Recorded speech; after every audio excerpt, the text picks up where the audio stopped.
भक्षा भक्ष से दूर रहने के लिए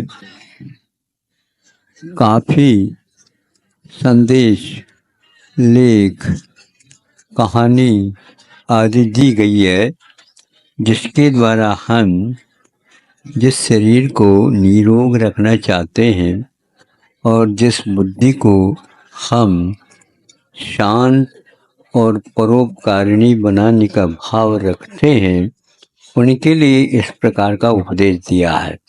आप लोग चाहते हैं इसे उपदेश? हाँ, ऊपर ऊपर नहीं कहे ना। हाँ, जबरदस्ती तो हम करते नहीं। हाँ, लेकिन जब करना हो तब कर ही लेते।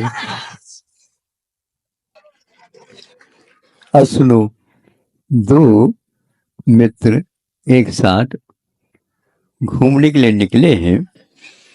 घूमने का मतलब उनको आज छुट्टी थी, इसलिए जल्दी कर लिए और चले गए। और जाते जाते चर्चा के दौरान रास्ता थोड़ा सा घुमावदार आ गया और चले गए और जंगल में गए। वो फिर भी उनको अच्छा लग रहा है। जब समय पर भूख और प्यास लगने लगी, अब ढूंढना प्रारंभ कर देते हैं और कुछ तो मिल जाए। तो जंगल में क्या मिलने वाला है? जंगल में तो सिंह है, चीते हैं, वो हैं, ये हैं। तो फिर भी वो तलाशते गए। एक स्थान पर बहुत ही अच्छा हरा भरा फूला फला एक वृक्ष देखने में उपलब्ध हुआ।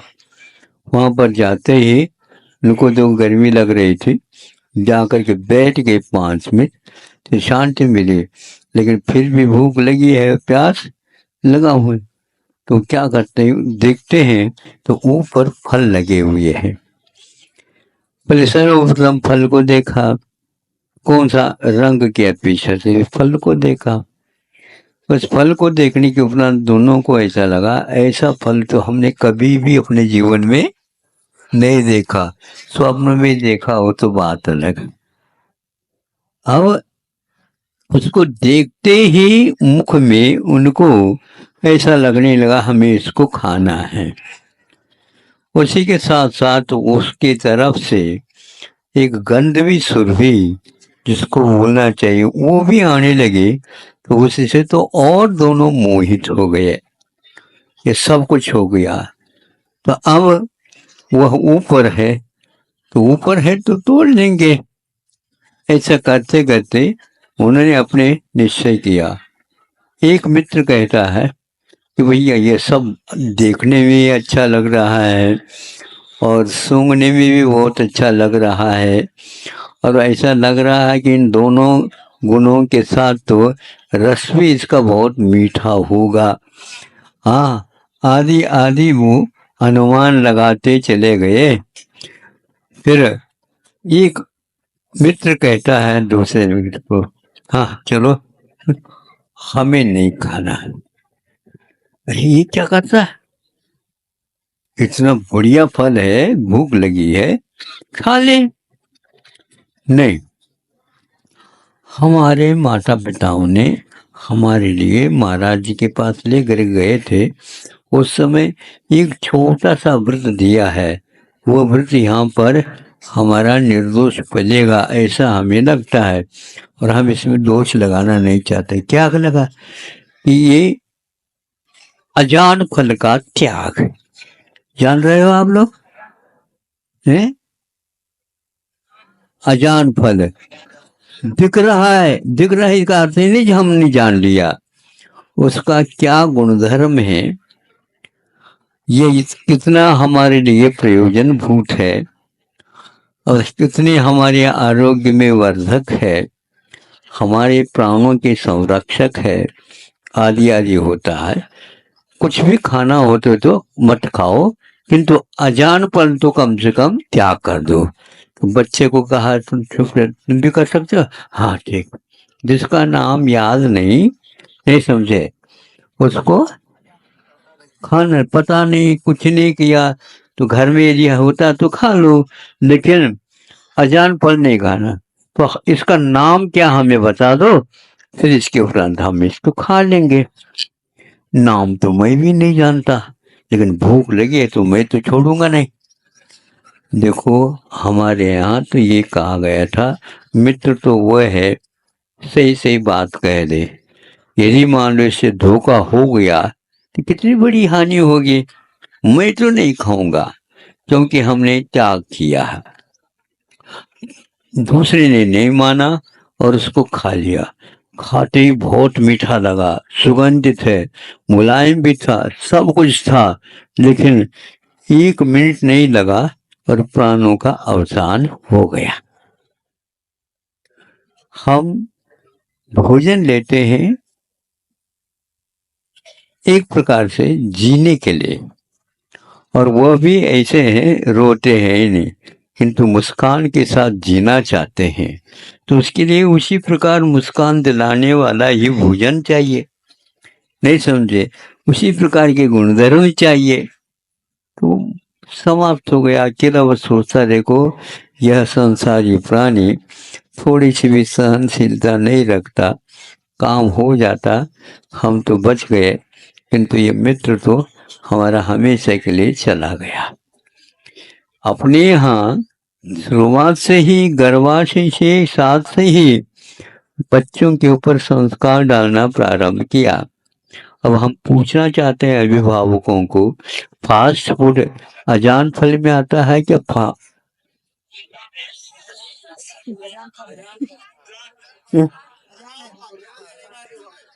नहीं मालूम, कुछ भी नहीं मालूम।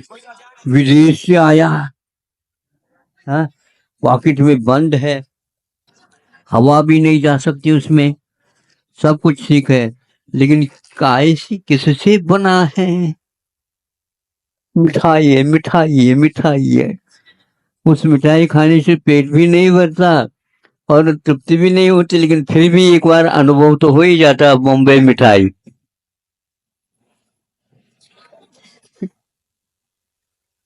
नहीं समझे? हमेशा याद रख लेते। अब आप क्या याद रखोगे बताओ? Fast food. इसलिए बड़े बच्चे तो ठीक है, अभिभावक तो ठीक है, और एक बार कहते ही छोटे होकर के भी दृढ़ता के साथ कह रहे हैं हमारा फास्ट फूड का त्याग। अच्छा किया आप लोगों ने। बच्चों के ऊपर उस फास्ट फूड में क्या क्या आता है, जो ऊँचे आ जाए, घर का बना हुआ खा लेंगे, लेकिन अजान फल नहीं। उसमें क्या क्या है देखना चाहें तो हमारे पास एक कल किताब आई है, हाँ, दहीर सागर छुडक जी ने भेजा है। ये बीच बीच में इस प्रकार के लेखों का संग्रह करके भेजते हैं। उसको यदि चाहते हैं तो वहां पर मिल जाएगा, प्रसाद सागर जी इत्यादि और किसी से।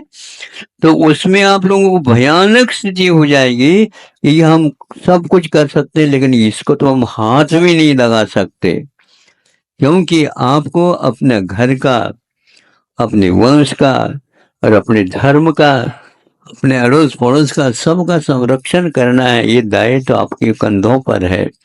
इन सब में आप असावधानी नहीं रख सकते। आपका ये ऐसे जीवन आपका ही लिया है, ऐसा नहीं बार बार आप कहते महाराज आप हमारे हो, आओ आपकी तो है, इसमें क्या बाधा होगा? लेकिन हम परिग्रह नहीं रखते हैं, सावधान रहिए। हमारे आते उतार करके और कोई काम करना चाहते तो नहीं, कर्म का संहार हो और जीवन का उपसंहार नहीं, जीवन तो बढ़ता रहे, खूब शांति के साथ सीते रहे, और जो अज्ञात हैं लोग उनके लिए भी हम अपना जीवन इस प्रकार के निमित्त बनाएं ताकि उसका भी संवर्धन, संशोधन आदि आदि होता जाए। इसलिए इस फास्ट फूड के माध्यम से आपके रसोई घर में जो पैकेट सब घुल रहे हैं, इसको आप देखना चाहिए कि इसी के द्वारा महान भयानक रोग हो रहे हैं।